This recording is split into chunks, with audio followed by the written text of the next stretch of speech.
के शुरू में हमें बताया जाता है कि दो भाइयों ने मिलकर एक स्कूल बनाया था, जहाँ पर एक तरफ अच्छाई सिखाई जाती थी और दूसरी तरफ बुराई। मतलब एक तरफ अच्छा जादू सिखाया जाता था और दूसरी तरफ बुरा जादू। इस स्कूल का नाम school for good and evil था। अब ये स्कूल जिन दो भाइयों का था वो आपस में अपने जादू से लड़ रहे थे, मगर यहाँ पर सिर्फ वो अपने जादू की प्रैक्टिस कर रहे थे। बाद में पता चलता है कि जो बुरे वाला भाई था, जिसके पास बुरा जादू था, वो असलियत में अपने अच्छे वाले भाई को नुकसान पहुंचाता है। ये वो जादू इस्तेमाल करता है जो नहीं करना चाहिए था। इसके पास खास किस्म का खून का जादू था, जिसका इस्तेमाल करके ये अपने भाई को बहुत नुकसान पहुंचाता है और इसी लड़ाई में अच्छे वाला भाई बुरे भाई को ऊंचाई से नीचे गिरा देता है। अब इसके बाद हमें 2 साल बाद का वक्त दिखाया जाता है, जहां इंसानी दुनिया में सोफी नाम की लड़की अपने डैड और सौतेली माँ के साथ रहती थी। सोफी बहुत ज्यादा खूबसूरत थी। वो परियों की दुनिया में जाना चाहती थी, जहां जाकर वो प्रिंसेस बनना चाहती थी। उधर ही एक और लड़की रहती थी जो सोफी की बहुत अच्छी दोस्त थी, मगर ये बिल्कुल प्यारी नहीं थी। इसके बाल चुड़ैलों जैसे थे, इसीलिए शहर के सब लोग इसको चुड़ैल बुलाते थे। अब ये दोनों बिल्कुल अलग थी, मगर फिर भी इनकी दोस्ती बहुत गहरी थी। अब वो दोनों स्कूल जाती हैं, फिर वो किताबों वाली दुकान पर जाती हैं, जहाँ पर सोफी परियों और प्रिंसेस वाली किताब लेती है, जबकि उसकी दोस्त भूतों और चुड़ैलों वाली किताब लेती है। अब यहीं पर दुकानदार उसको उसी जादुई स्कूल की किताब देती है, जिसे देखकर सोफी उससे पूछती है कि ये स्कूल कहाँ पर है। वो दुकानदार कहती है, मैं नहीं जानती, शायद इस बारे में किसी को भी नहीं पता। ये या तो इसी दुनिया में होगा या फिर कहीं और सारी कहानियाँ भी इसी स्कूल से शुरू हुई थी, जो हम अक्सर किताबों में पढ़ते हैं, वो यहीं से लिखी जाती हैं। मगर सोफी की दोस्त यकीन नहीं करती। वो दुकानदार बताती है, कुछ सालों पहले हमारे गांव की लड़की को भी इसी स्कूल के मॉन्स्टर उठा कर ले गए थे, जिसका आज तक कुछ पता नहीं चला। अब सोफी उस स्कूल के बारे में इतना कुछ सुनकर ये वहाँ पर जाना चाहती थी। वो एक खत लिखती है और उसको एक पेड़ पर लगा देती है, जिसके नीचे वो अपना और अपनी दोस्त का नाम भी लिख देती है। अब ये इस बारे में अपनी दोस्त को भी बताती है, मगर सोफी की दोस्त उसको मना कर देती है। कहती है, सोफी तुम उधर जाकर क्या करोगी? मगर सोफी तो न जाने क्या सोच रही थी, वो उधर जाना चाहती थी। उसी दिन रात को सोफी उसी जगह पर आती है जहाँ पर उसने खत लिखकर लगाया था। उसका पीछा करते हुए उसकी दोस्त भी आ जाती है, मगर तभी उधर बहुत बड़ा मॉन्स्टर आकर सोफी को पकड़कर साथ ले जाता है। सोफी की दोस्त भी उसका पीछा कर रही थी, मगर तभी उधर बहुत बड़ा बाज आकर दोनों को पकड़कर ले जाता है। अब वो बाज सोफी को तो बुराई के स्कूल में और उसकी दोस्त को अच्छाई के स्कूल में छोड़ देता है। सोफी वहाँ के वुल्फ गार्ड से कहती है, मैं गलती से यहाँ पर आ गई हूँ और मुझे तो अच्छाई वाले स्कूल में जाना चाहिए था, मैं इतनी प्यारी भी हूँ। अब वो अंदर जाकर एक लेडी से शिकायत करती है, जो यहाँ की प्रिंसिपल थी। वो बताती है, हमारे बाज से कभी कोई गलती नहीं होती, जो जिस इंसान की जगह होती है उसको वहीं पर छोड़ता है। उधर सोफी की दोस्त अच्छाई वाले स्कूल में थी, जिसे देखकर वहाँ की कुछ लड़कियाँ उसका मजाक बनाती हैं। कहती हैं, तुम्हारे बाल बिल्कुल चुड़ैलों जैसे हैं और कपड़े तो देखो, हमें लगता है तुम गलती से यहाँ पर आ गई हो। तभी कुछ परियां आकर सोफी की दोस्त को वहाँ के प्रिंसिपल के पास लेकर जाती हैं। सोफी की दोस्त कहती है, मैं यहाँ पर नहीं आना चाहती थी, यहाँ पर तो मेरी दोस्त आना चाहती थी। जिस बात पर वो प्रिंसिपल कहती है, हमारे बात से कभी गलती नहीं हो सकती और नेवर यहाँ पर कभी नहीं आ सकते। अब यहाँ पर सोफी की दोस्त, जिसका नाम अगेता था, उसको नेवर का मतलब समझ नहीं आता। प्रिंसिपल बताती है, जो बच्चे बुराई के स्कूल में जाते हैं उन्हें नेवर कहा जाता है, क्योंकि वो कभी खुश नहीं रहते, और जो बच्चे अच्छाई के स्कूल में जाते हैं उन्हें एवर बुलाया जाता है, जो हमेशा खुश रहते हैं। अब सब बच्चों को एक हॉल में जमा किया जाता है, जहाँ पर अगेता ने बहुत भारी ड्रेस पहना हुआ था, जबकि सोफी ने बिल्कुल सादा काला ड्रेस पहना हुआ था। हालांकि उन दोनों की पसंद बिल्कुल अलग थी। यहाँ पर बुराई के स्टूडेंट सादा कपड़े पहनते थे, जबकि अच्छाई के स्टूडेंट बहुत ही प्यारे कपड़े पहनते थे। अब यहाँ पर जो अच्छे स्टूडेंट थे वो जादू दिखाते हैं। उधर ही यहाँ का प्रिंस भी आ जाता है, मगर इसको एक बुरा स्टूडेंट चैलेंज करता है और उसे नीचे गिरा देता है। तभी इसकी नजर सोफी और एगिता पर पड़ती है, मगर ये किसी दूसरी लड़की के पास जाकर बैठ गया था। अब यहाँ पर स्कूल के हेड आते हैं। ये वो ही हेड थे जिन्होंने अपने भाई को मार दिया था, जो बुरा था, जो हमने कहानी के शुरू में भी देखा था। प्रिंस भी इन्हीं का बेटा था। अब यहाँ पर ये सब स्टूडेंट से कहते हैं सबको दिल लगाकर पढ़ना होगा और अच्छे से नंबर लाने होंगे, और जो अच्छा होगा उसी के बारे में कहानी लिखी जाएगी और उसको इंसानों की दुनिया तक पहुँचाया जाएगा। मगर तभी एगिता और सोफी कहते हैं अगर कोई गलती से गलत जगह पर आ गया हो तो हेड कहता है नहीं, ऐसा नहीं हो सकता, हमारे से गलती नहीं हो सकती। ये कहकर वो यहाँ से चले जाते हैं। अब रात को एगिता अपनी दोस्त सोफी से मिलने इवल यानी बुरे स्कूल में आ रही थी। वहाँ पर ये दोनों स्कूल की प्रिंसिपल्स को बातें करते हुए सुनती है। उनके जाने के बाद तभी उधर बुराई के स्कूल का हेड आ जाता है, जो कह रहा था कि सोफी अब मेरी है। ये वो ही था जिसने बुराई का स्कूल बनाया था और उसके पास खून का जादू भी था, जो हमने कहानी के शुरू में देखा था। अब ये कैसे जिंदा था? इसके भाई ने तो इसे मार दिया था। ये हमें कहानी में आगे जाकर पता चलेगा। अगिता जब उधर आ गई थी तभी वो देखती है उधर सोफी को उसके साथ लड़कियां तंग कर रही थी और उसके बाल काटने की भी कोशिश करती हैं। मगर इधर सोफी अब खुद को बचाती है और उल्टा उस लड़की के साथ बहुत बुरा सलूक करती है। सोफी उधर अपनी दोस्त एगिता को देखती है। ये दोनों मिलकर अब स्टोरियन के पास जाती हैं, मगर उधर कोई भी नहीं था। उस कमरे में सिर्फ एक किताब और जादुई पेन था।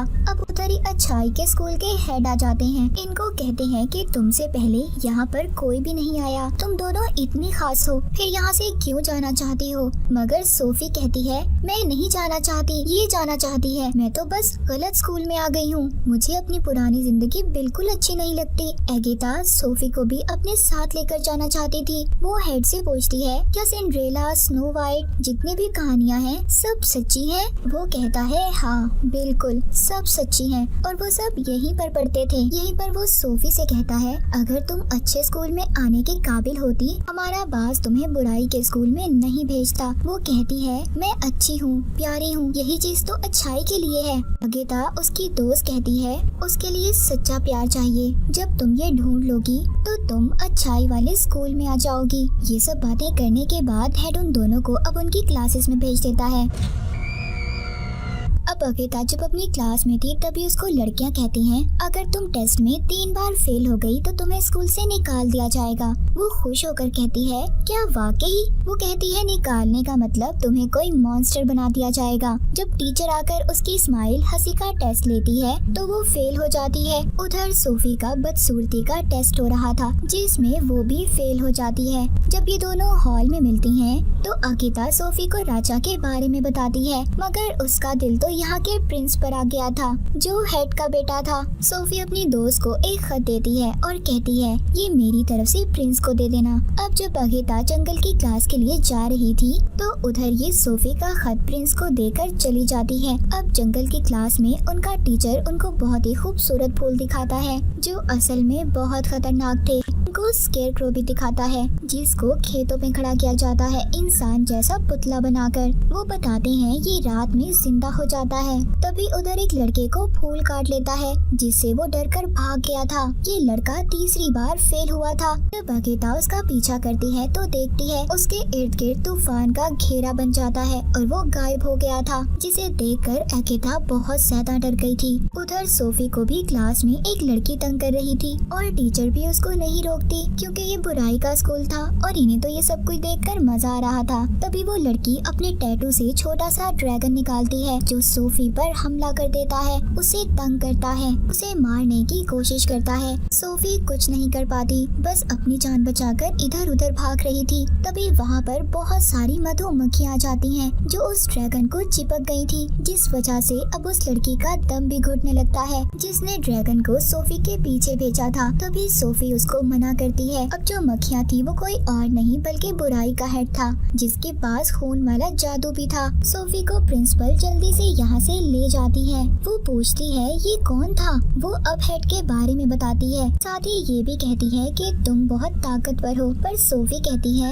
मुझे ताकतवर नहीं बनना, मैं तो बस अच्छे स्कूल में जाना चाहती हूँ, मुझे तो बस अच्छे स्कूल में जाना है। जिसके बाद दूसरी तरफ हम अच्छाई की प्रिंसिपल को देखते हैं, जो सब स्टूडेंट को ये कह रही थी कि अच्छाई हमेशा बचाती है। तभी अकेता उस लड़के के बारे में पूछती है जो जंगल से गायब हो गया था। कहती है ये स्कूल का रूल है और ये कहकर वो उसे चुप करवा देती है। अब वो बताती है कि साथ ही नहर में एक मछली है जो सबकी ख्वाहिशों को पूरा करती है, तो आप सबको अपनी अपनी ख्वाहिश को उसे बताना होगा। जब अगिता की बारी आती है तो ये मांगती है जो लोग अपने घर जाना चाहते हैं वो आराम से जा सकें। तभी वो मछली एक लड़की में बदल जाती है। वो कहती है आज तक ऐसा किसी ने कुछ नहीं मांगा, तुमने बिल्कुल वही चाहा जो मैं चाहती थी, इसीलिए तुमने मुझे जादू से आजाद कर दिया। मुझ पर जो जादू टेस्ट में फेल होने की वजह से किया गया था। ये कहकर वो गायब हो जाती है। तभी उधर बास आता है जो अगिता और सोफी को यहाँ पर लाया था। जब अगिता के पास आता है तो ये समझ गई थी ये वो ही लड़का था जो जंगल में गायब हुआ था, उसको अब बास बना दिया गया था। तभी उधर प्रिंस आकर उसे तलवार से मार देता है, ये समझकर कि शायद ही अगिता को मारने वाला था। गुस्से में अगिता प्रिंस के मुंह पर मुक्का मारती है कि उसने बास को क्यों मारा। प्रिंसिपल से कहती है इस चीज को आप अच्छाई कहते हो, ये कोई अच्छाई नहीं है बल्कि ये तो बुराई से भी बदतर है। जिसके बाद ये सोफी से मिलती है। वो बताती है मैंने बुराई के हेड को देखा है। अगिता कहती है हाँ मैंने भी देखा है। तभी पीछे खड़ा प्रिंस इनकी बातें सुन लेता है। अब अगिता उसे अकेला छोड़कर यहाँ से चली जाती है। प्रिंस उसके खत की तारीफ करता है। तभी बुराई का वुल्फ गार्ड आकर सोफी को लेकर चला जाता है, जहाँ पर बुराई की प्रिंसिपल उसके बाल काट देती है और फिर उसे कमरे में बंद कर दिया जाता है, जहाँ पर शीशे में अब उसके पास बुराई का हेड आता है जो उसे भड़काता है कि तुम्हारा यहाँ पर कोई नहीं है मेरे अलावा और तुम मुझ पर भरोसा कर सकती हो। जिसके बाद अब सोफी भी उसकी बातों में आ जाती है और फिर जब सब स्टूडेंट को एक पिन के जरिए जादू बांटा जा रहा था तो सोफी बहुत ही स्टाइल से उधर आती है और जादू लेकर चली जाती है। सब उसको देख रहे थे।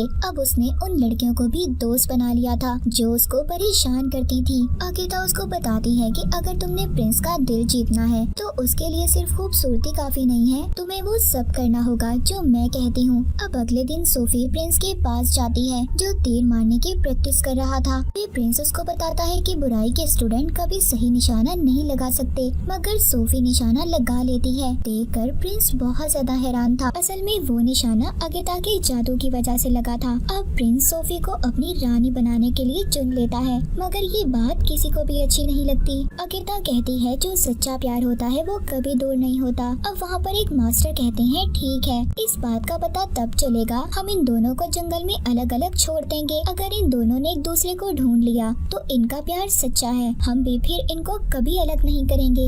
अब रात को इनको जंगल में छोड़ दिया जाता है, लेकिन सोफी को उस जंगल के बारे में कुछ भी नहीं पता था। वो उन्हीं खूबसूरत फूलों के पास चली जाती है जो उसे काटने लगते हैं। उसके डर से वो अब स्केयरक्रो के पास पहुंच जाती है। रात को जिंदा हो जाता था, वो डर के मारे चिल्ला रही थी। तभी उधर अगिता अपने जादू से कबूतर बनकर अपनी दोस्त की मदद करने आ गई थी। तभी उधर उन्हें प्रिंस की आवाज आती है। अब अगिता खुद छुप जाती है और सोफी को उसके पास भेजती है, मगर उस स्केयरक्रो की वजह से प्रिंस की जादुई तलवार नीचे गिर गई थी। स्केयरक्रो उसे बहुत ज्यादा मार रहा था। अगिता सोफी को इशारा करती है कि तलवार उठाओ, प्रिंस को दो, मगर वो डर की वजह से कुछ नहीं करती। अब जब प्रिंस मरने वाला था अगिता खुद आ जाती है और उसकी तलवार उठाकर उसे दे देती है जो स्केयरक्रो को मार देता है। प्रिंस सोफी पर बहुत गुस्सा करता है कि उसने उसकी जान नहीं बचाई और यहाँ पर सोफी उल्टा अगिता पर नाराज हो रही थी। अब वो भी उसे छोड़कर चली जाती है। वापिस आने पर अगिता की प्रिंसिपल उसको बहुत डांटती है। कहती है क्या तुम्हें अपनी दोस्त पर भरोसा है? वो कहती है नहीं, पर मेरा तो ये मानना है कि सब इंसान ही बुरे होते हैं। उधर सोफी बहुत ज्यादा गुस्से में थी। बुराई का हेड उसको शीशे में उसकी दोस्त दिखाता है तो ये कह रही थी कि सोफी बुरी है, लेकिन वो उसको पूरी बात नहीं दिखाता, जिससे सोफी को अब बहुत गुस्सा आता है और अब वो बुराई के हेड के बस में थी। वो उसको खून वाला जादू भी दे देता है जो सबसे ज्यादा खतरनाक था। जब प्रिंसिपल उसके पास आती है तो ये उन्हें भी सुना देती है। यहाँ पर हमें पता चलता है कि जो बुराई के स्कूल की प्रिंसिपल थी वो ही लड़की थी जो सोफी के शहर से 20 साल पहले गायब हुई थी। उधर अच्छाई के स्कूल में प्रिंस अब अगिता को अपनी रानी निशानी चुन लेता है। तभी इधर सोफी आती है जो अब चुड़ैल बन चुकी थी। उसका चेहरा भी खौफनाक हो गया था। सब उस खून वाले जादू की वजह से था और कहती है तुम्हारी रानी तो मैं ही बनूंगी। ये कहकर चली जाती है। तभी उधर ये देखते हैं कि सोफी ने अपने जादू से बाकी सभी गार्ड टीचर्स को छोटे छोटे खिलौनों में बदल दिया था। अब ये देखकर प्रिंस बुराई के स्कूल पर हमला करने चला जाता है, मगर उधर इसकी जादू और हमले को सोफी रोक लेती है और उन पर उल्टा हमला कर देती है। अब यहाँ पर जो बुराई के स्टूडेंट थे वो खूबसूरत होने लगे थे और अच्छाई के स्टूडेंट में बदल रहे थे, जबकि अच्छाई वाले बुराई में बदल रहे थे और बदसूरत हो जाते हैं। अब यहाँ पर सबके दरमियान में लड़ाई होना शुरू हो जाती है। अगिता सोफी के पास जाती है, उसे रोकती है, कहती है प्लीज ये सब रोको, ऐसा मत करो। तभी सोफी उधर कमरे में जाती है जहाँ पर जादुई किताब और पेन था। ये यहाँ पर अच्छाई के हेड को मारने आई थी, पर तभी ये देखती है जो अच्छाई का हेड था वो बुराई के हेड में बदल जाता है जिसने इसे जादू दिया था। अब वो बुराई का हेड कहता है मैं तो शुरू से ही जिंदा था, मैं ऊंचाई से गिरा तो मैंने वापिस आकर अपने भाई को मार दिया था और उसकी जगह ले ली थी, जैसे हमें कहानी के शुरू में दिखाया गया था। अब वहाँ पर ये सोफी को जैसे ही अपने काबू में करता है उधर सब कुछ तबाह होने लगता है। सोफी उसे कहती है इसे रोको, मैं ऐसा नहीं चाहती थी, मैं सबको मारना नहीं चाहती थी। तभी उधर अगिता आ जाती है। इस पर वो बुराई का हेड कहता है ये अब मेरी है, तुम इसको कहीं नहीं ले जा सकती। वो कहती है मेरे होते हुए तुम मेरी दोस्त को कुछ नहीं कर सकते। तभी बुराई का हेड उस पर जादुई पेन से हमला करता है, पर उसके आगे सोफी आ गई थी जो पेन उसे लग जाता है। अब क्योंकि सोफी और बुराई के हेड का जादू एक ही था, जैसे ही वो पेन सोफी को लगता है वो जख्मी हो जाती है और उनका जादू अलग हो जाता है। अब वहाँ पर प्रिंस भी आकर उसे मारने लगता है, मगर वो उल्टा उस पर हमला कर देता है जिससे प्रिंस भी दूर जाकर गिरता है। मगर सोफी अपने जादू से उसकी तलवार उसकी तरफ कर रही थी, जिसको अब कूद कर अगिता पकड़ लेती है और बुराई के हेड को मार देती है। अब सोफी भी मर गई थी, जिसे अगिता देखकर बहुत रोती है, लेकिन जब उसके आंसू उसके जख्म पर गिरते हैं तो वो दोबारा जिंदा हो जाती है, जिसे देखकर वो बहुत खुश होती है। अब इसके बाद वहाँ पर अच्छाई और बुराई दोनों के लोग मिल जाते हैं। वो सब एक दूसरे के साथ हंसी खुशी रहने लगे थे। तभी वहाँ पर जादू से एक रास्ता खुलता है जो उनके घर का रास्ता था। अगिता कहती है कि तुम सोफी प्रिंस के पास रुको, मैं घर जा रही हूँ, मगर वो कहती है नहीं, हम दोनों इकट्ठे जाएंगे। अब ये दोनों वापिस से अपनी दुनिया में आ गई थी और दोबारा से पुराने जैसी जिंदगी जीने लगती हैं, मगर अब इनके पास जादू था। एक दिन प्रिंस का तीर इंसानी दुनिया में आकर एक पेड़ पर लगता है, जिससे आवाज आती है अगिता मुझे तुम्हारी जरूरत है। और इसी के साथ ये मूवी यहीं पर खत्म हो जाती है।